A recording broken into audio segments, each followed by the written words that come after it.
Hello सभी को, good morning. और आज जो है 10th क्लास में आपका जो 12th क्लास में आपका जो सब्जेक्ट है फिजिक्स, इसका चैप्टर नंबर 3 आज हम स्टार्ट करते हैं और इसका फर्स्ट लेक्चर है, आपका फर्स्ट पार्ट है।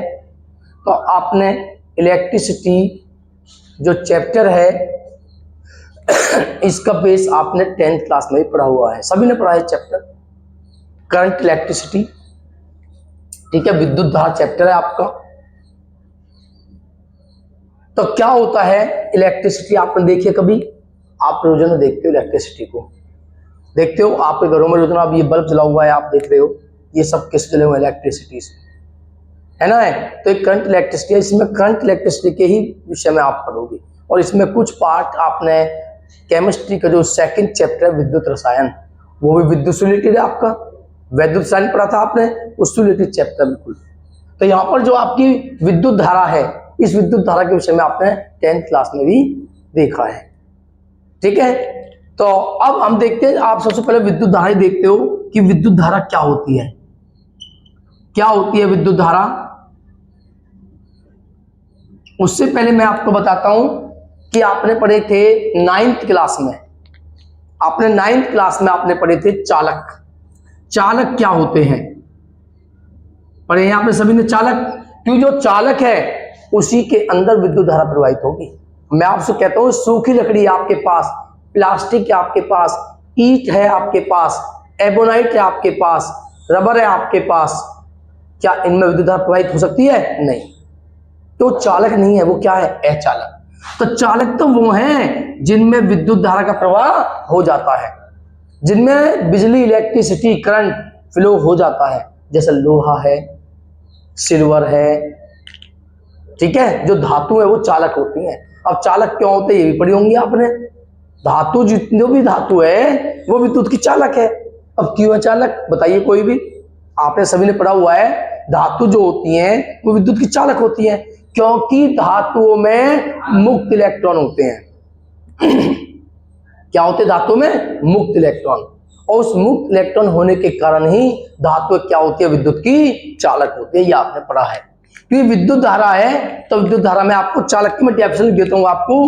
वे पदार्थ याद होंगे, वे पदार्थ जिनमें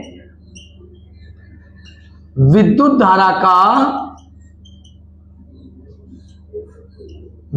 धारा का प्रवाह हो जाता है, ये आपने पढ़ा है, हो जाता है, क्या कहलाते हैं? आपके चालक होते हैं, चालक कहलाते हैं। ये आपकी डेफिनेशन है, ये सब आप पढ़ के आए हो। हालांकि डेफिनेशन बोर्ड में नहीं आती है, लेकिन क्योंकि आपको इसके बेस के विषय में बताना जाता है, इसलिए इनकी आवश्यकता पड़ती है। ठीक है, ये क्वेश्चन नहीं आते पेपर में बोर्ड में 12th क्लास में, ध्यान रखना। जैसे कि एग्जांपल हम देते हैं, आपने क्यों बताइए? जैसे आयरन है Fe, कॉपर है, ठीक है, आपका क्या है? एल्यूमिनियम है, Ag है, गोल्ड है, Au, और भी बहुत सारे होते हैं। लेकिन आपने पढ़ा है जो सबसे अच्छा चालक है, क्या पढ़ा था 10th क्लास में? बोली कोई भी? जो विद्युत का सबसे अच्छा चालक है, क्या है उसका नाम? चांदी, सिल्वर, Ag। तो ये जो Ag है ये आपने पढ़ा है सबसे अच्छा चालक है। सबसे अच्छा चालक आपका Ag होता है, इसे हम सिल्वर कहते हैं, चांदी। ठीक है, उसके बाद आपके कॉपर, एल्यूमिनियम ये आते हैं। ठीक है, तो ये होते हैं चालक। अब जितनी धातु है वो विद्युत की चालक भी होते हैं, ये भी आपने पढ़ा है। तो विद्युत की चालक क्या होती है? सभी धातुएं विद्युत की चालक होती हैं। सभी धातुएं विद्युत की चालक होती है। और चालक क्या होती है? क्योंकि धातुओं में मुक्त इलेक्ट्रॉन होते हैं। तो क्योंकि धातुओं में मुक्त इलेक्ट्रॉन होते हैं, इसीलिए वो चालक होती हैं। इलेक्ट्रॉन होते हैं, क्योंकि धातु में मुक्त इलेक्ट्रॉन होते हैं इसलिए वो चालक होती है। तो इस चैप्टर में तो चालक से मतलब है, क्योंकि धातु है विद्युत धारा है आपका। अचालक क्या है? जिनमें विद्युत धारा का प्रवाह नहीं होता है, सूखी लकड़ी है, एबोनाइट है, प्लास्टिक। उसकी मैं डेफिनेशन नहीं लिखा रहा आपको, मैं केवल चालक की आपको डेफिनेशन बताता हूँ। एक अर्धचालक भी आपने पढ़े हैं। अर्धचालक क्या होते हैं? जिनमें कुछ गुण चालक के होते हैं और कुछ गुण अचालक के होते हैं, वो अर्धचालक है। जैसे सिलिकॉन है, जर्मेनियम है, आपके सौर पैनल जो बने होते हैं उनमें इनका यूज होता है ना। सौर पैनल जो आपके हैं, जो आपके सनलाइट को यानी कि सूर्य के प्रकाश को किसमें कन्वर्ट करते हैं? इलेक्ट्रिसिटी, बिजली में, विद्युत में, वो हमारे हैं सौर पैनल। तो उनमें हम लगे होते हैं सौर सेल, और वो सौर सेल किसके बने होते हैं? अर्धचालक जर्मेनियम क्रिस्टल के पदार्थ है, जर्मेनियम क्रिस्टल। तो चालक, अचालक और अर्धचालक। चालक में विद्युत का प्रवाह होता है, अचालक में नहीं होता। और चालक में वे होते हैं जो चालक और अचालक के गुण विद्यमान दोनों के होते हैं, ठीक है, वो हमारे अर्धचालक हैं। तो अब आते हैं हमारी विद्युत धारा। तो विद्युत धारा केवल किसमें प्रवाहित होगी बोलो? चालक। अब इसकी डेफिनेशन आपने क्या पढ़ी थी? 10th क्लास में पढ़ी थी आपने। एक फॉर्मूला पढ़ा था आपने, Q इक्वल आई टी। तो I equal Q upon T, ये आप पढ़ के आए थे 10th क्लास में, ठीक है। तो यहां पर जो I है, इस I को ही क्या कहते हैं हम? विद्युत धारा। यही आपकी विद्युत धारा होती है। और विद्युत धारा का आपने मात्रक पढ़ा है। क्या मात्रक होता है? अगर यहां से आप इसका मात्रक देखते हो सूत्र से, तो Q होता है आवेश, T होता है समय। तो समय आवेश का होता है कूलाम, कूलाम, और बटे को बोलते हैं प्रति, प्रति, और समय का मात्रक होता है सेकंड, जिसे हम लिख सकते हैं कूलाम सेकंड इनवर्स। जब अपॉन के किसी नंबर को आप अंश में ले जाते हो तो उसका जो पावर है वो साइन चेंज हो जाता है, यानी ऐसे भी लिख सकते हैं इसको। लेकिन कहीं भी आपको ये लिखा हुआ नहीं मिलता है, ध्यान रखना।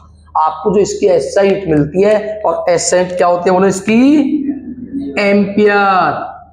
धारा की जो एसआई यूनिट है वो एम्पियर है, जिसे ए से डिनोट करते हैं। ये आपकी धारा है। अगर हमें इसकी विमा निकालनी हो, देखिए विमा जो है आपने 11th क्लास में चैप्टर जो है फिजिक्स का फर्स्ट चैप्टर, उसका नाम है विमीय विश्लेषण। आपने विमा निकालनी उसी चैप्टर में सीखी है। अगर किसी बच्चे को विमा देखिए हर चैप्टर में आएंगी, हर चैप्टर में आएंगी, कई बार आएंगी, तो आपको विमा निकालनी आनी चाहिए। विमा कैसे निकलती है अगर आपको सीखनी है, तो 11th क्लास के फिजिक्स में आप जाकर यूपी बोर्ड में आप देख सकते हो कि विमा किस प्रकार निकाल जाती है, और ये निकालनी आप पे आनी जरूरी है। अगर किसी पर नहीं हो, किसी पर नहीं आती है, तो 11th class UP board physics में आप जाकर विमा किस प्रकार निकलते हैं वहां पे आप देख सकते हो। ये जरूरी है, हर चैप्टर में आएंगी। अगर किसी पर नहीं आती तो आज ही देखें। तो विमा देखिए, आप जानते हो एम्पियर की विमा क्या बताई थी मैंने आपको? धारा की विमा हुई थी। अब इसकी परिभाषा क्या थी विद्युत धारा की? विद्युत धारा की परिभाषा थी, आपका जो सूत्र लिखा हुआ है, सूत्र के बेस पर आप परिभाषा बनाइए। तो ये दर है, समय क्या होती है? दर। तो किसी चालक में आवेश प्रवाह की दर, ये सिंपल सी डेफिनेशन, आवेश प्रवाह की दर को। तो किसी चालक में आवेश प्रवाह की दर को, प्रवाह की दर को विद्युत धारा कहते हैं। ये इसकी परिभाषा है। आवेश प्रवाह की जो दर होती है उसे विद्युत धारा कहते हैं। सभी के याद भी है, 10th क्लास में भी आप पढ़ के आए हो। तो ये आपका चालक होते हैं, अचालक मैंने बताया, अर्धचालक, और ये होती है विद्युत धारा जिसका मात्रक होता है एम्पियर एसआई पद्धति में, और विमा होती है इसकी ए। इसके बाद आपका होता है धारा घनत्व। तब तक आप इसे नोट कीजिए। तो नेक्स्ट टॉपिक है आपका धारा घनत्व। धारा घनत्व किसे कहते हैं? क्या होता है धारा घनत्व? तो तो धारा घनत्व का पहले आप समझिए कि धारा घनत्व का सूत्र क्या होता है और धारा घनत्व किसे कहते हैं। तो आपका जो धारा घनत्व है इसका फॉर्मूला क्या होता है, धारा घनत्व बराबर I/A, यानी कि धारा अपॉन अनुप्रस्थ क्षेत्रफल, ये होता है इसका सूत्र। धारा घनत्व को J से प्रदर्शित करते हैं और धारा को I और अनुप्रस्थ परिच्छेद क्षेत्रफल को हम किससे प्रदर्शित करते हैं, A। ये इसका सूत्र है। अब इसकी विमा क्या है, मात्रक क्या है। इसका मात्रक होगा आपका, भाई आप जानते हो धारा का मात्रक क्या होता है, एम्पियर। तो इसका एम्पियर, और आप जानते हो बटे के साइन को हम कहते हैं प्रति, या तो ऐसे लगा दीजिए ऑब्लिक का साइन, या पैरेते ही प्रति लिख दीजिए, या इनवर्स लगा दीजिए। और क्षेत्रफल का मात्रक होता है वर्ग मीटर, ये इसका मात्रक है। अब हमें निकालनी है इसकी विमा। मैं बताया विमा निकालनी आप पे आनी चाहिए, ये जरूरी है। और विमा कैसे निकलती है उसके मैं तुम बता दिया आपको। तो आप देखते हो एम्पियर की विमा होती है A बटे मीटर, लंबाई है, मीटर क्या होते हैं बोलो L, और L की पावर 2, ये अपॉन में है। जब इसे आप अंश में ले जाओगे तो इसका साइन चेंज आएगा, AL की -2, ये इसकी विमा है। अब इसकी डेफिनेशन क्या है, परिभाषा क्या है। ये मान लो कोई चालक तार है आपका, समझो यहां पे ये चालक तार है, ये इसकी अनुप्रस्थ काट का क्षेत्रफल है। तो किसी इसको हमने एकांक लिया, क्या लिया, एकांक, यानी कि 1 वर्ग मीटर। तो किसी चालक के एकांक क्षेत्रफल में 1 वर्ग मीटर क्षेत्रफल में, ये क्षेत्रफल है ना आपका, 1 वर्ग मीटर क्षेत्रफल में प्रवाहित धारा, अभिलंबित धारा, कि धारा जो बहती है ना किसी के क्षेत्रफल के लंबवत बहती है, अभिलंबित। अगर ये क्षेत्रफल है तो उसके लंबवत आप धारा होगी, ध्यान रखना। तो क्या है, किसी चालक के एकांक क्षेत्रफल में प्रवाहित होने वाली अभिलंबित धारा को क्या बोलते हैं, धारा घनत्व कहते हैं। ये इसकी परिभाषा है। तो परिभाषा है आपकी, किसी चालक के एकांक क्षेत्रफल में बहने वाली अभिलंबवत धारा को धारा घनत्व कहते हैं। ये धारा घनत्व कहते हैं, ये इसकी परिभाषा है, आपको याद रखनी है। किसी चालक के एकांक क्षेत्रफल में बहने वाली अभिलंबवत धारा को, है ना, अभिलंबवत धारा को धारा घनत्व कहते हैं, ये इसकी परिभाषा है। तो मैं जो आपको अधिकतर डेफिनेशन बनाता हूं वो आपके किसके बेस पे होती है, सूत्र के बेस पर। अगर आपको सूत्र याद है तो आप परिभाषा बना सकते हो। किसी चालक के एकांक क्षेत्रफल में या 1 वर्ग मीटर क्षेत्रफल में या इकाई क्षेत्रफल में बहने वाली धारा, मात्रक है एम्पियर प्रति वर्ग मीटर, विमा ये है। तो ये होता है धारा घनत्व। इसके बाद जो आपका टॉपिक है वो टॉपिक है, आपने पढ़ा है 10th क्लास में। टॉपिक का नाम क्या है, बोलिए, ओम का नियम। ये आप पढ़ के आए थे, और ये चैप्टर, ये पार्ट अभी आपने केमिस्ट्री में मैंने आपको पढ़ाया, वीडियो में देख सकते हो, विद्युत रसायन में। तो ओम का नियम सभी ने पढ़ा है किसी बच्चे के याद, भूल गए? 10th क्लास में आप सब भूल गए, 11th आपने नहीं निकाल दिया, तो इसलिए सब भूले हुए हो। तो ओम का नियम क्या है? ओम का नियम आपने प्रथम, मान लो चालक है, तार है, इस तार में अगर आप आवेश देते हो तो आवेश देने पर विभवांतर उत्पन्न होगा। भाई जब आवेश है तो इस तरह पे आपने आवेश दिया है तो यहां पर विभवांतर होगा, सीधी सी बात है। और जब विभवांतर कब है, जब आपने इसमें धारा दी है, आवेश दिया है। तो इसके स्रोत पर जो विभवांतर है चालक के स्रोत पर, वह अनुक्रमानुपाती होता है इसमें बहने वाली धारा के। याद आई? या ऐसे भी बोल सकते हैं, धारा अनुक्रमानुपाती होती है विभवांतर के। ये आपका ओम का नियम है। जब आपने पढ़ा था इस चिन्ह को, इस समानुपाती के चिन्ह को आप हटाते हो तो आप कांस्टेंट के रूप में क्या लेते हो? आर। ये आप पर क्या है? तो आर यहाँ पर नियतांक होता है, और इस नियतांक को क्या कहा जाता है?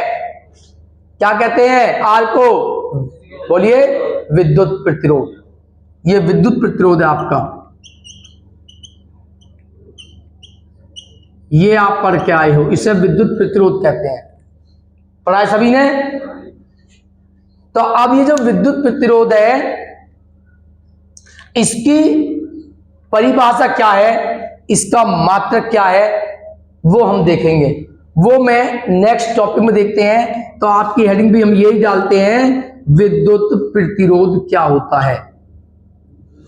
विद्युत प्रतिरोध क्या होता है, यही आपका नेक्स्ट टॉपिक है। उससे पहले आप ओम का नियम लिखिए, और ओम का नियम है आपका, किसी चालक के स्रोत पर उत्पन्न विभवांतर उस चालक में बहने वाली धारा के समानुपाती होता है। तो किसी चालक के सिरों पर उत्पन्न विभवांतर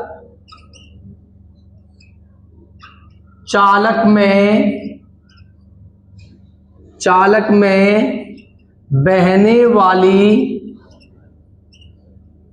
धारा के समानुपाती होता है। ये आपका ओम का नियम है, जिसे आप पढ़कर आए थे। तो अब विद्युत प्रतिरोध क्या होता है, अब आपको ये देखना है विद्युत प्रतिरोध क्या है। विद्युत प्रतिरोध है आपका, आप देखते हो ये आर विद्युत प्रतिरोध है, हमें इसको डिफाइन करना है, इसकी परिभाषा लिखनी है। कहीं भी परिभाषा लिखनी हो उसका सूत्र ले आइए सबसे पहले। तो ये सूत्र है, तो आई इसके अपॉन में आएगा, तो आर इक्वल हो जाएगा V अपॉन आई। ये विद्युत प्रतिरोध है। तो आप जानते हो आर होता है विद्युत प्रतिरोध, ये विद्युत प्रतिरोध होता है। इसका मात्रक क्या पड़ा था आपने, बोलिए? वैसे तो वोल्ट प्रति एम्पियर है। क्या है? वोल्ट प्रति एम्पियर। लेकिन ये इसका एसआई पद्धति में मात्रक नहीं होता है, इसलिए ये कहीं लिखा हमें नहीं मिलता है। हमें क्या मिलता है? ओम। इसका जो मेन मात्रक है एसआई पद्धति, वो ओम है, और ओम को हम इस तरह से प्रदर्शित करते हैं। अब आती है इसकी परिभाषा। किसी चालक के, ये किसका साइन है? बटे के साइन बोलते हैं, वैसे होता अनुपात। किस साइन है? अनुपात। यानी कि किसी चालक के सिरों पर उत्पन्न विभवांतर और चालक में बहने वाली धारा का अनुपात, ये ऐसे लिखनी है। किसी चालक के सिरों पर उत्पन्न विभवांतर व चालक में बहने वाली धारा, बहने वाली धारा का अनुपात,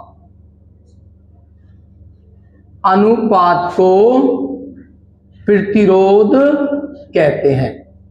ये आपकी परिभाषा है जो सूत्र के बेस पर बनाई गई है।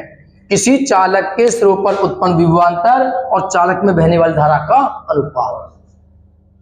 अब यहां पर आपको याद रखना है कि इसकी विमा क्या होती है। विमा मैं आपकी यहां पर दिखाता हूं निकाल के कि जो प्रतिरोध है उसकी विमा क्या होती है। उसके लिए आपको विभव और एम्पियर धारा की विमा लिखनी होगी। अब विभव की विमा क्या होती है, फर्स्ट चैप्टर में आपने पढ़ा था, मैं बाबा पढ़ाता हूं कि V बराबर होता है कार्य बटे आवेश, और कार्य की विमा क्या होती है mL की 2 T की -2, और आवेश की क्या होती है AT, तो m l की 2, t की ऊपर जाके -1, t की -3 और a की -1, ये विमा होती है विभवांतर की। तो विभवांतर की विमा होती है m l की 2, t की -3 और a की -1, और बटे में क्या है धारा, और धारा क्या होती है a। तो आप देखते हो m l की 2, t की -3 और ये a अपॉन में है, प्लस की है, जब इसे आप ऊपर लाते हो तो a की -1 होगी, ऑलरेडी पहले ही a की -1 है, तो -1 और -1 कितनी हो जाती है आपकी -2। तो ये होता है आपका विद्युत प्रतिरोध की विमा। तो इसे नोट्स कीजिए।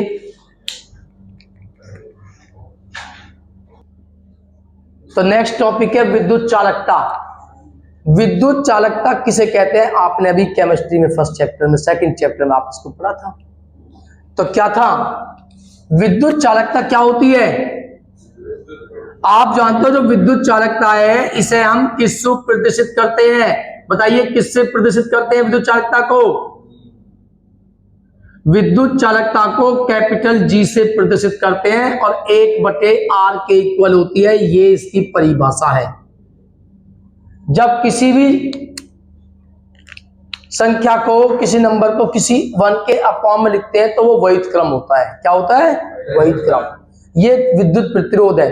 तो विद्युत प्रतिरोध के वैध क्रम को क्या कहते हैं, विद्युत चालकता कहते हैं। तो इसकी परिभाषा बनती है, विद्युत प्रतिरोध के वैध क्रम को, विद्युत प्रतिरोध के वैध क्रम को विद्युत चालकता कहते हैं, विद्युत चालकता कहते हैं। ये इसकी परिभाषा है, क्योंकि 1/R लिखा है तो वैध क्रम हुआ। अब इसका मात्रक क्या होता है, इसकी विमा क्या होती है वो देखिए। आपका मात्रक अगर आप देखोगे तो आप देखते हो ये प्रति का साइन है और प्रतिरोध का मात्रक होता है ओम। तो इसका मात्रक होता है प्रति ओम, जिसे शॉर्ट टर्म लिखते हैं ओम इनवर्स। भाई ओम प्रति हटाओगे तो इनवर्स बनेगा आपका। इसका जो एक मात्रक और होता है जिसे क्या बोलते हैं, मोह। यानी कि प्रतिरोध का उल्टा क्या होता है, मोह। तो मोह इसका मात्रक है। अब आती है इसकी विमा क्या होती है। इसकी आप विमा निकालते हो तो जो ओम की विमा है प्रतिरोध की, उसके आपको केवल साइन चेंज करने हैं। तो क्या आई थी अभी, m की पावर 1 तो -1। चेक करो L की कितनी थी, कितनी थी L की, L की 2 तो क्या हो जाएगी -2। T की कितनी थी -3 तो क्या हो जाएगी +3। A की क्या थी -2 क्या हो जाएगी +2। तो ये है इसकी विमा। अब आती है इसकी परिभाषा आपके लिखी हुई है, विद्युत प्रतिरोध का जो वैध क्रम होता है उसे बोलते हैं विद्युत धारा। तो नेक्स्ट टॉपिक है आपका विशिष्ट चालकता, विशिष्ट प्रतिरोध, जिसे आप पढ़ के आए थे 10th क्लास में। विशिष्ट प्रतिरोध को आप 10th क्लास में पढ़ के आए थे। बहुत से बच्चे इस टॉपिक को सही तरह से नहीं लेते हैं 10th क्लास में। इस पर न्यूमेरिकल बहुत अच्छे न्यूमेरिकल है इसके।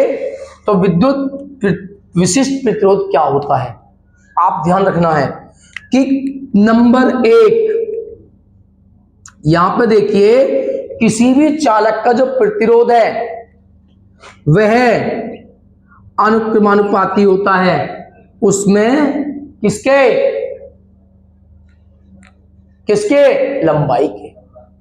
ये यानी कि ये चालक है, अगर इसकी लंबाई आप इंक्रीज करते हो, लंबाई को आप बढ़ाते हो, तो प्रतिरोध भी इसका बढ़ता है। जितना तार पतला होता जाएगा उसका प्रतिरोध उतना ही ज्यादा होगा, क्योंकि प्रतिरोध लंबाई के अनुक्रमानुपाती है। ठीक है, प्रतिरोध चालक की लंबाई के समानुपाती होता है। यानी कि जितनी आपकी लंबाई इंक्रीज होगी उतना ही उसका प्रतिरोध भी इंक्रीज होगा, उतना ही प्रतिरोध इसका बढ़ता है। अब आता है दूसरा पॉइंट है कि जो आपका प्रतिरोध है वह व्युत्क्रमानुपाती होता है क्षेत्रफल। अनुप्रस्थ काट का क्षेत्रफल ये है, ये जितना इंक्रीज होगा, जितना आप इसको बढ़ाते हो, जितनी इसकी मोटाई बढ़ेगी प्रतिरोध उतना ही डिक्रीज होगा, जितनी त्रिज्या बढ़ेगी उतना ही ये कम होगा, क्योंकि क्षेत्र होता है पाई आर स्क्वायर। तो जितना इसका व्यास त्रिज्या बढ़ती है, मोटाई बढ़ती है, उसका प्रतिरोध घटता है, क्योंकि व्युत्क्रमानुपाती में है। तो प्रतिरोध जो है, प्रतिरोध चालक के पृष्ठीय क्षेत्रफल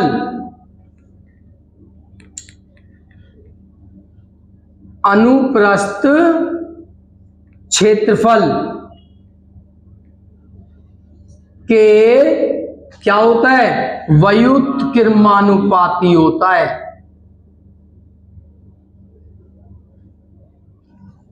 उल्टा होता है। अगर आप दोनों नियमों को देखें, दोनों को आप मिलाते हैं, दोनों में कंपेयर करते हैं, तो आर अनुक्रमानुपाती में एल है और व्युत्क्रमानुपाती में आपका ए है। और जब इस साइन को आप हटाते हो तो आप कांस्टेंट के रूप में क्या लेते हो, रो, एल अपॉन ए। ए की क्रॉस मल्टीप्लाई आर में होगी, एल अपॉन में आएगा, तो रो इक्वल बनता है आर ए अपॉन एल। ये आप 10th में पढ़ के आए थे फॉर्मूला। अब ये जो आपका रो है यही आपका कहलाता है विशिष्ट प्रतिरोध, यही विशिष्ट प्रतिरोध होता है। अब इसका मात्रक क्या होता है, इसका मात्रक निकालते हैं। आप जानते हो ये होता है ओम, ये क्या होता है ओम, ये होता है क्षेत्रफल मीटर स्क्वायर और लंबाई मीटर, मीटर स्क्वायर से मीटर कैसे हो बाद में आपका इसका मात्रक होता है ओम मीटर या ओम सेंटीमीटर, ये इसका मात्रक है। अब आती है इसकी विमा। अभी परिभाषा हमने नहीं लिखी इसकी, अभी परिभाषा नहीं लिखी, परिभाषा मैं आपको बताऊंगा, पहले आप इसे देखिए। अब इसकी विमा क्या होगी, आपको निकालनी है विशिष्ट प्रतिरोध की विमा क्या होती है। आप जानते हो प्रतिरोध की विमा आपने अभी देखी थी, उनकी मतलब प्रतिरोध की क्या थी, एम एल की 2 टी की -3 ए की -2 और इनटू क्या है बोलिए मीटर। मीटर क्या होती है एल, तो क्या निकल के आई एम एल की 2 + 1 एल की 3 टी की -3 ए की -2, ये होती है आपकी विशिष्ट प्रतिरोध की विमा। अब आप इसकी परिभाषा कैसे लिखोगे, विशिष्ट प्रतिरोध को कैसे परिभाषित करोगे, क्या है इसकी परिभाषा वो देखते हैं। आपका विशिष्ट प्रतिरोध है, इसकी परिभाषा लिखने के लिए मैंने आपको बताया है, आपको परिभाषा लिखनी है तो सूत्र से लिखनी है जिससे कि आपकी इजी होगी। तो कैसे लिखोगे, ध्यान से देखो। अगर हम ये मान लेते हैं, अगर हम ये, इसके बाद आपको ये लिखना है, ठीक है, ये मान लेते हैं कि जो कोई चालक है, समझो परिभाषा के लिए, कोई चालक है और उस चालक का क्षेत्रफल है a वर्ग मीटर, यानी कि इकाई भी बोल सकते हो। उसका क्षेत्रफल क्या है, इकाई, और उस चालक की लंबाई भी इकाई है। ये जो l है ये भी आपकी 1 मीटर या इकाई है, ये भी इकाई है, और ये भी 1, ये भी 1, ये भी इकाई, ये भी इकाई। तो बोलो रो इक्वल क्या बचता है आर। ये परिभाषा है आपकी, इससे आपको परिभाषा देनी है ना। यहां से आपकी परिभाषा इजी बनेगी अब आपकी। तो क्या परिभाषा बनेगी, वो परिभाषा मैं आपकी यहां पर लिखता हूं, देखिए समझिए। पहले क्या परिभाषा है, किसी चालक का विशिष्ट प्रतिरोध उस चालक के प्रतिरोध के बराबर होता है। किसी चालक का विशिष्ट प्रतिरोध उस चालक के प्रतिरोध के बराबर होता है। तो परिभाषा हुई, किसी चालक का प्रतिरोध उस चालक के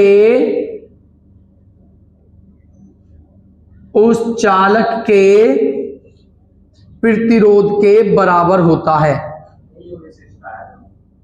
किसी चालक का विशिष्ट प्रतिरोध किसी चालक का विशिष्ट प्रतिरोध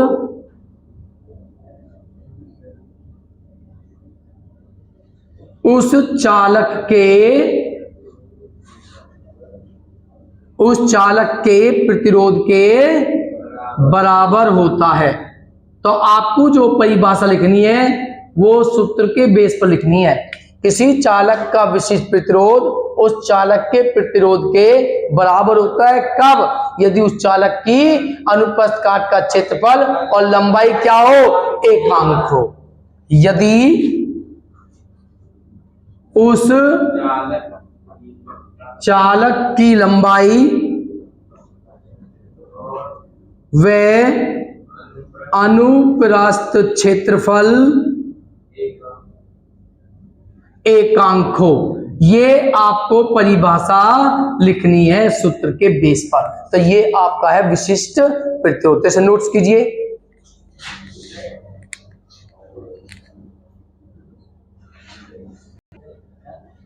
तो नेक्स्ट टॉपिक है विशिष्ट चालकता। आपने पढ़ा है विद्युत प्रतिरोध का जो वैध क्रम होता है उसे विद्युत चालकता कहते हैं। इसी प्रकार विशिष्ट प्रतिरोध जो है इसका जो वैध क्रम होगा उसे बोलते हैं विशिष्ट चालकता। यानी कि जो विशिष्ट चालकता है, विशिष्ट चालकता बराबर होता है 1 विशिष्ट प्रतिरोध। ये सूत्र है। यानी कि विशिष्ट चालकता को किस रूप में करते हैं? सिग्मा या कापा के। कापा होता है इक्वल टू 1/सिग्मा। ये इसका सूत्र है। ठीक है। अब इसकी परिभाषा है विशिष्ट प्रतिरोध का वैध क्रम। विशिष्ट प्रतिरोध के वैध क्रम को विशिष्ट चालकता कहते हैं। प्रतिरोध के वैध क्रम को विशिष्ट चालकता कहते हैं। ये इसकी परिभाषा है। तो जो भी आपने पढ़ा है वो आपको हर समय याद रखना है। ठीक है। विमा किस प्रकार निकालनी है? आप देखते हो हर टॉपिक में विमा आती है, तो ये विमा आप पे निकालनी आनी जरूरी है। अगर नहीं आती होता है 11th क्लास के फिजिक्स में आप देख सकते हो। तो अब आप ये इसका मात्रक है। मात्रक क्या है? इसकी क्या है? ये इसका सूत्र है। और आप जानते हो कि रो इक्वल है RA/L। तो ये क्या हो जाएगा? L/RA। इस प्रकार आप लिख सकते हो। इसका मात्रक क्या होगा? ये उल्टा है, वैध क्रम है। अगर इसका ओम मीटर है तो इनवर्स लगा दीजिए। क्या हो जाएगा? 1/ओम मीटर। या लिख सकते हैं ओम इनवर्स मीटर इनवर्स। और विमा होगी, चिन्ह आपके बदल जाएंगे। ये प्लस का है दोनों, तो माइनस के होंगे। M की -1, L की -3, T की 3, A की 2। ये इसकी विमा है। तो ये टॉपिक आज आपने पढ़े हैं। ज्यादा तैयार करें, वीडियो को लाइक करें।